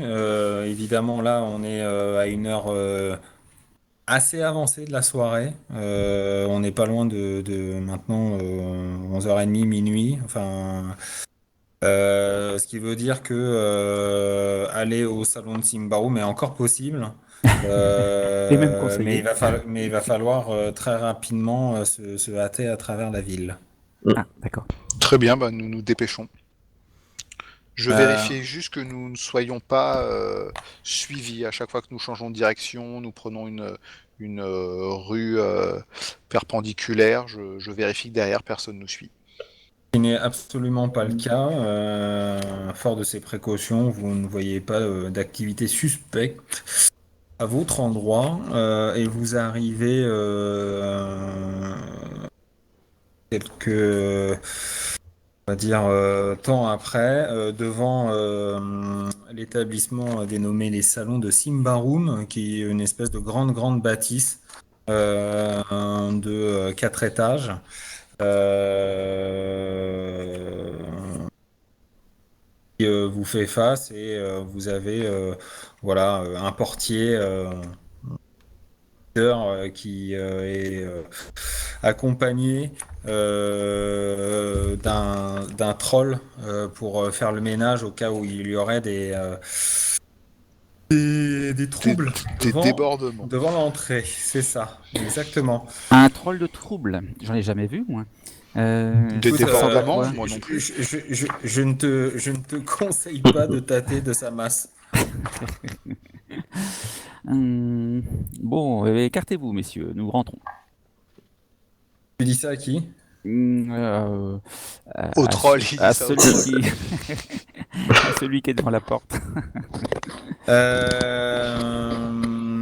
Je pense que ce sera pas possible pour vous de rentrer. Et pourquoi donc, monsieur? À partir du moment où tu t'adresses comme ça Ah, c'est vrai, j'ai pas à été ma encore personne. assez direct. Excuse-le, Najra, excuse-le, il a pas l'habitude, il a plus l'habitude des salons d'érudits où tout le monde se parle en employant des mots très très compliqués. Et nous, on veut l'emmener ici parce qu'on veut lui montrer ce que c'est que la vraie vie, mon ami. Voilà, exactement. Oui, alors il s'agit quand même pas d'aller mettre le bordel dans notre établissement. En tout cas, moi, je saurais vous retrouver. Et si jamais il s'avère qu'il redit un mot de travers, c'est sa langue que je mettrai à mon actif. allons donc. Oh non, ce serait tellement dommage. Non, non, Donc, ouais, vous tenez votre ami et si jamais il y a un débordement à l'intérieur ou ici importune qui que ce soit, très clairement, je saurais le retrouver rapidement. Faites-moi Monsieur, confiance. nous nous portons garant. tout Et seul. Passera ouais. très bien. Et t'inquiète pas, une fois qu'il sera niché entre les seins d'une fille, il nous embêtera plus. Tout de même. Bon, il vous Qu'allez-vous fait signe imaginer? de rentrer rapidement, mais il te regarde d'un œil mauvais, Loyo. Bah, moi aussi, tiens. Enfin, si tant il est possible que je fasse un œil mauvais, je sache le faire. Moi, je me mets entre Loyo et le garde, histoire de cacher, histoire de faire écran. Et je pousse Très bien. Loyo. Bon, allez, vas-y, avance, parce que C'est bon. Je rentre. Vous rentrez donc à l'intérieur de cet établissement dans lequel, on va dire, on est dans une obscurité entretenue. Vous vous apercevez très rapidement qu'on n'est absolument pas dans un établissement traditionnel, mais bien dans un endroit où on va offrir à la fois de quoi rafraîchir les gosiers, mais aussi pouvoir s'épanouir par avec d'autres plaisirs et ou charnels et ou on va dire liés à des drogues diverses et variées. En tout cas, c'est comme ça que l'hôtesse qui vous accueille vous présente les différentes prestations de l'établissement et vous demande ce que vous souhaiteriez expérimenter dans le cadre de votre venue. Alors moi, je reste très prudent sur le tarif de ces services.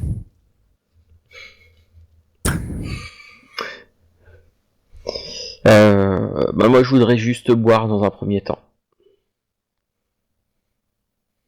Dans ces cas-là, elle vous dirige vers une alcôve qui est pas très loin, où vous allez pouvoir vous asseoir pour prendre voilà, une boisson. Moi, j'accompagne Kara, je lui emboîte le pas. Oui, moi aussi, je vais me joindre à elle. Très bien.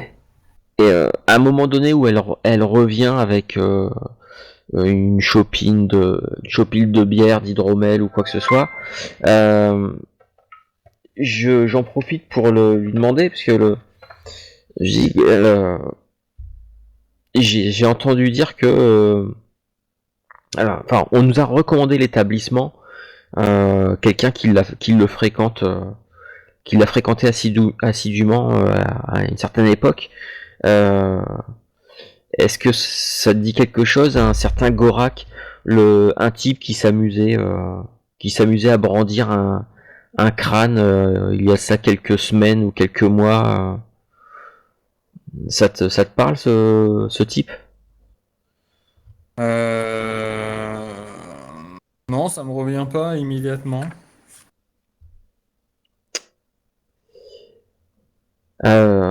Et si en payant la chopine, je glisse une petite pièce de plus, J'ai compris. Ça pourrait éventuellement aider, oui. J'ai compris. C'est le terme immédiatement qui vous a mis la puce à l'oreille, mon cher Kara. C'est bien ça? oui, non, mais t'as pas l'habitude.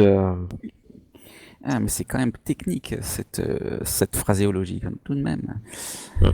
Je ne me doutais pas qu'on pourrait, avec des mots très simples, finalement, en faire passer des messages sous-entendus.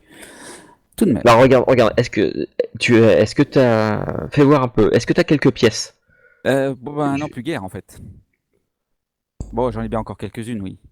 Eh ben, regarde, sors une pièce et tu vas voir, ça va faire des miracles. Ça délie les langues. Voilà. Ah oui, je sors un shilling. Un beau shilling tout argenté. Ouais. La mémoire me revient progressivement. Un deuxième, je suis sûr qu'un deuxième shilling, ça accélérerait un petit peu le. Un deuxième, vous êtes sûr? C'est quand Oui. même des shillings, hein, c'est pas des orteils. Mais justement. Je pourrais les récupérer après, c'est ça? Vas-y, je te fais. Vas-y, fais-nous confiance, tu vas voir. Un deuxième shilling. aussi argenté que Je le pense premier. qu'effectivement, là maintenant que vous le dites, ce nom de Gorak me dit bien quelque chose. Ah, oh, Mais bon, euh, les souvenirs sont flous. Et ah là, oui, vous comprenez le message, Sir Loyo? non, bah, ça veut dire que ça marche pas en fait. Ça veut dire qu'il en Déliez une faut, nouvelle fois votre bourse. Ah ça bon? veut dire qu'il faut une ou deux pièces de plus et que toutes ces pièces-là, il faut pas juste les agiter devant elle, il faut aussi lui déposer dans sa main. Oui, mais elle risque de partir avec. Non, non, non, faites-nous confiance. Regardez dans ses yeux, c'est une femme de confiance. Elle le porte sur elle. Croyez. Je, Essayez. je Vous sors un, déposez 2 pièces dans sa main. je sors un troisième shilling que je pose avec les deux autres dans sa Et main. là, quand je le vois sortir qu'une pièce, je lui mets des petits coups de coude à côté. Allez, Loyo. Quoi, qu'est-ce qui se passe encore? 3 shillings? C'est toute ma fortune. Et la dame, elle a l'air d'être satisfaite d'avoir 3 shillings, ma foi, au creux de sa main. La dame est partie servir d'autres clients. Ah, oui, ça marche. Avec mes shillings? Non, en attendant de se Ah, dire si tu pouvais être plus généreux. ah bah non! Vous en auriez pas, vous, des shillings aussi? Si, mais ça marche mieux avec les shillings ambriens. Bon, j'en sors un quatrième alors. Et je dis ça en lançant un regard entendu avec Anajra, bien sûr. Un Euh, quatrième, mais vraiment la moitié de ma fortune y passe là. Qu'est-ce que et donc la fille revient et vous demande globalement qu'est-ce que vous voulez savoir sur Gorak. Bon, en fait, Gorak, la dernière fois qu'il est venu, il a un petit peu fait de Mhm. tapage, il a un peu fait Ouais. avec son crâne, il a un petit peu frimé auprès de tout le monde. Euh, le fait est que depuis ce moment-là, on ne sait pas où il est. On ne sait pas où il est et Et souvenez-vous une fois que vous l'avez vu, après, où est-ce qu'elle est partie? Peut-être que vous le savez. où est-ce qu'il a rencontré des gens L'alcool particuliers détient les ici, ce langues, genre de c'est choses. le genre de choses qu'il aurait pu vous confier. Oui, il avait Alors, moi, une personne. il y a aucun souvenir qui permettrait de savoir maintenant où se trouve cet individu, hein. Ah Moi, non, vous savez, les clients, ça va, ça vient. Et en l'occurrence, même si lui avait mis un bordel pas possible dans notre établissement parce que voilà, s'était mis à exhiber complètement l'ensemble de ses trophées, dont notamment cette espèce de crâne malsain, hein, avec lequel d'ailleurs il m'avait pris à partie en essayant de me faire peur. C'est uniquement ces expériences ont vite tourné court à partir du moment où on a commencé à voir que un à un, les membres de son expédition tombaient comme des mouches. Était-il Voilà. tout Et seul puis dans ensuite, votre... Gorak, il a disparu aussi vite qu'il était apparu, qu'il était revenu de cette forêt. Était-il tout seul lorsqu'il est venu dans votre établissement? Ah bah ils étaient pas, non, il était pas tout seul, ils étaient une trentaine, parce qu'on a avant de cru mettre le comprendre, bordel. on a cru comprendre que son bras droit était une femme. Ah oui, oui, oui, c'était une espèce de. Alors c'était bizarre parce que c'était une espèce de d'humaine mais avec des traits d'elfe en même temps. C'était assez une espèce de côté un peu asymétrique dans son visage là. C'était une. Je savais pas trop si dans quelle case la ranger elle. Et Hmm. à tout hasard, vous n'auriez pas entendu son prénom? Alors là, non, pas Bah, forcément. Enfin, alors ça me dit rien. là, je pose une question purement méta. Euh, elfe, enfin le humaine avec des traits elfes, des Hmm. demi-elfes, ça existe ou pas du tout? On va pas appeler ça des demi-elfes, on va appeler ça des changelins. Ouais. Et du coup, c'est généralement on va dire ça, Des elfes. des elfes Et qui viennent parfois dérober un enfant. C'est vrai notamment, et tu connais ça toi chez les barbares.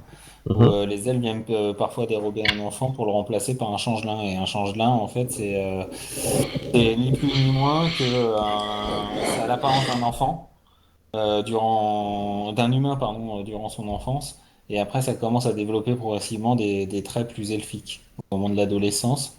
Voilà, mais ça devient jamais véritablement un elfe. Voilà. D'accord. Bon. Mhm. Euh, Ça change là. et ça doit pas courir les rues, les changelins, je pense. Non, c'est relativement, alors, je vais pas dire rare, mais oui, on passe pas à tous les coins de rue. Ouais. D'accord. Ouais, généralement, oui, non, ça se rencontre pas tous les jours. D'accord, d'accord. Euh, et donc, bon, et apparemment, en plus, ça remonte à plusieurs mois, donc ça ne m'étonne pas que vous souveniez peut-être plus forcément de tout ce qui s'est passé ce soir-là, surtout s'il a vraiment foutu la merde dans votre établissement. Euh, Il a peut-être eu affaire à l'une des personnes de votre établissement, en plus en particulier, non? Il paraît qu'il avait les mœurs assez légères et qu'il fréquentait pas mal de femmes, d'après ce que j'ai entendu dire. Alors ça, je saurais pas vous dire, je saurais pas vous le confirmer, et j'ai envie de dire, même si c'était le cas, c'est pas dans le genre d'établissement que vous aurez ce genre d'infos. Elle me dit un truc sous-entendu là ou... non, non, non, laisse. Je pense qu'on a assez embêté, on l'a assez embêté avec nos questions. Et nos shillings. Ouais, Elle va pouvoir me les rendre. je, non, non, il faut faire preuve de générosité. De Elle nous a générosité. bien renseigné, Loyo, c'est ce que nous voulions te démontrer. Ah oui, Elle les mais méritait, ces 3 pièces. 4 en Ces l'occurrence. 4 pièces. Oui, et c'est 4 pièces de shilling tout de même. Bon, madame, si vous pouvez me rendre mes 4 pièces de shilling, s'il vous plaît. Non, mais garde. Elle est partie, hein. Mais Ouais. elle est partie avec mes shillings. Regardez, Bon, écoute, Loyo, vous avez fait une bonne action. Et à aucun moment, elle a eu ne serait-ce que la tentation de t'en rendre un. bon, on va payer nos consommations. Je pense qu'il est peut-être temps de rentrer et d'aller dormir. Jamais. Euh, j'ai une petite idée. Enfin, j'ai une théorie. On va en parler sur le chemin de retour jusqu'à l'auberge, jusque chez Brassin. Laissez-moi mourir. Ok, très bien. Bah, nous quittons le lieu. Comment ça, Très très bien. bien. Et Bon, je, je quitte les lieux abattus. en fait, Comme si on sur, m'avait saigné à blanc. As-tu passé un bon moment, Loyo? Tu as ressenti cette ambiance, cette générosité ambiante, Où ça? la qualité de l'alcool, Ah bon? la si vous, beauté de ces femmes? si vous voulez vraiment boire un bon alcool, il va falloir qu'on aille. Il faudra qu'on passe à l'auberge de Lodovocar. C'est tenu par des barbares. Vous allez voir ce que c'est vraiment un bon alcool bien fort et qui vous remue les tripes, qui vous réchauffe. Mais on verra ça plus tard. Eh bien, écoutez, avec plaisir, mais à condition qu'on parle pas par sous-entendu. J'ai, je me pose la question si on se demande si là je suis en train de me demander si Gorak maudit par son crâne. Tout à l'heure j'ai dit est-ce que c'était vraiment Gorak qui était l'écorcheur comme vous le pensiez, et si en fait c'était son bras droit, cette femme qui ferait ça et qui aurait été récupérer le fameux rituel. Alors est-ce qu'elle veut se servir du rituel pour annuler le lien entre Gorak et le crâne, ou la malédiction entre Gorak et le crâne, ou est-ce que elle est touchée, puisqu'apparemment tous ceux qui ont touché le crâne ont l'air d'être touchés par la corruption. Est-ce que je me demandais si elle a pas cherché à récupérer ce truc-là, ce rituel-là, pour s'en servir, pour se débarrasser de ça, ou débarrasser Gorak, je sais pas. C'est une idée, hein. Non, mais c'est possible. Peut-être, ouais. Et moi, elle me fait penser aussi à la personne qui serait venue dans l'académie de Maître Vernam. C'est pour ça en fait que je pensais à ça. C'est parce que justement comme S-Beta était incapable de dire si c'était un ou une elfe, peut-être que justement cette histoire de traits mi-humain, mi-elfique. C'est peut-être justement parce que c'était un changelin. Voilà, est-ce que c'est ça qui a fait qu'elle a confondu, je sais pas. Ouais. Il nous restait aussi à regarder les registres de la porte nord pour savoir si effectivement son nom pouvait apparaître. Bah là, avec la lettre de Maître Noir Nuit, on va pouvoir aller jeter un œil plus facilement peut-être. Je suis certain que c'est elle qui, en effet, s'est rendue chez Maître Vernam. Tout concorde. Bon, je pense qu'une bonne nuit de sommeil là-dessus nous fera le plus grand bien et ça nous éclairera peut-être les idées. Mais si ces changelins ne sont pas nombreux, notre prochaine étape est d'essayer de la trouver. Ouais. On connaît son nom, hein, c'est ça? Oui, non. Si, je crois que Maître Alara. Parfait. Alara, ouais. Alara, oui. Donc il y a des chances qu'on trouve son nom dans les registres de la Porte Nord. Peut-être que est-ce que ça nous apportera grand-chose finalement? Ouais, peut-être qu'on verra quelque chose.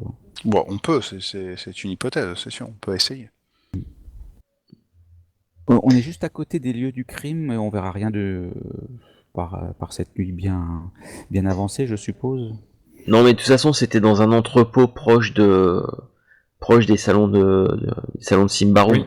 Et là, on va pas s'introduire. On n'a pas de lumière, rien du tout. Et j'avoue que je suis complètement épuisé de la journée là, donc je préfère qu'on s'y remette demain matin après une bonne nuit de sommeil en forme et voilà. Et la nuit porte conseil. Tout à fait, entendu. Très bien. Bien que cette histoire d'écorcheur qui court toujours les rues m'inquiète, et de ce Maître Vernam, cet usurpateur qui nous a devancé de quelques heures seulement, ça effectivement me pousse à rester éveillé, mais je conçois que... Il pourrait être intéressant aussi d'aller chercher dans une bibliothèque le renseignements sur cette relique, cet objet. Peut-être qu'il y a déjà des écrits sur sa puissance, ce qu'elle cherche, ce qui l'anime, ou ce qui au contraire ce qu'elle redoute. Oui. Et qui était ce roi aussi. Oui, tout à fait. Ainsi que sur ce rituel, le linceul de sang, enfin peut-être rituel, peut-être que nous avons des choses qui retracent ou quelques informations sur dans les rayonnages et dans les ouvrages de l'Ordo Magica de Fort Chardon. Tout à fait. Ce sera ta mission, Loyo. Ah oui, tu excelleras. C'est fermé à cette heure-là. Il faut attendre exactement. Demain. Voilà, vous avez tous ces beaux projets, je vous propose de les mener lorsqu'on se retrouve lors de la prochaine session. Ouais. On a bien avancé ce soir, je trouve, en tout cas dans vos réflexions, vos pérégrinations au sein de Fort Chardon. J'espère que ça s'est bien passé pour vous. Et puis, voilà, je vous propose qu'on se retrouve dans 15 jours si ça va à tout le monde. Oui, tout à fait. Ouais, dans 15 jours, nous serons 14, 28. 28. Aucun problème pour moi. Ok, ça marche.